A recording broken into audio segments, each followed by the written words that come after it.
মাথার চুল দিয়ে তৈরি হবে পেস্ট যা মেরামত করবে দাঁতের এনামেল। দাঁত হবে ঝকঝকে ও মজবুত। কিংস কলেজ লন্ডনের গবেষকরা দাঁতের এনামেল মেরামতের জন্য চুল, ত্বক এবং পশমে পাওয়া কেরাটিন নামের প্রোটিন ব্যবহার করে নতুন দাঁতের চিকিৎসা পদ্ধতি তৈরি করেছেন। অ্যাডভান্সড হেলথ কেয়ার ম্যাটেরিয়ালস জার্নালে প্রকাশিত এই গবেষণার ফলাফল ইঙ্গিত দেয় যে আরও গবেষণার পর 2 থেকে 3 বছরের মধ্যে কেরাটিন ভিত্তিক পণ্য যেমন টুথপেস্ট বা জেল বাজারে বিক্রি শুরু হতে পারে।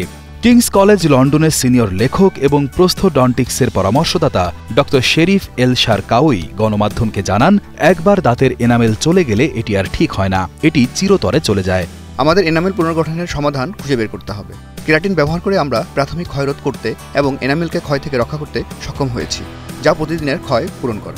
এনামেল হলো দাঁতের সবচেয়ে বাইরের শক্ত আবরণ। এটা দাঁতের প্রোটেকশন লেয়ার হিসেবে কাজ করে। মানব শরীরের সবচেয়ে শক্ত অংশ হলো দাঁতের এনামেল। এতে প্রধানত ক্যালসিয়াম ফসফেট থাকে। এদের রং সাধারণত সাদা বা হালকা হলুদাভ হয়। গবেষণায় দেখা গেছে কেরাটিন লালার মধ্যে থাকা ক্যালসিয়াম এবং ফসফেট আয়নের সঙ্গে মিশে একটি প্রতিরক্ষামূলক আবরণ তৈরি করে, যা প্রাকৃতিক দাঁতের এনামেলের অনুকরণ করে।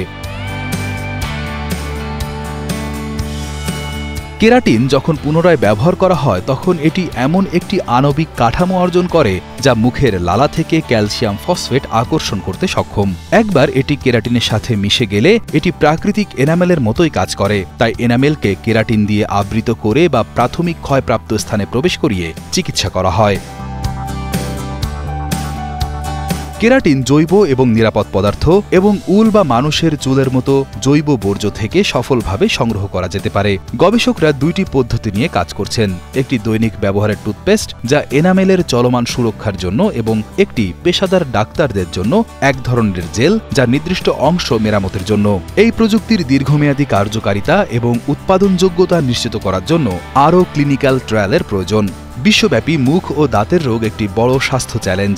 বিশ্ব স্বাস্থ্য সংস্থার অনুমান অনুযায়ী মুখের রোগে প্রায় 3.5 বিলিয়ন মানুষকে প্রভাবিত করে, যা ব্যথা, অস্বস্তি, বিকৃতি এমনকি মৃত্যুর কারণও হতে পারে।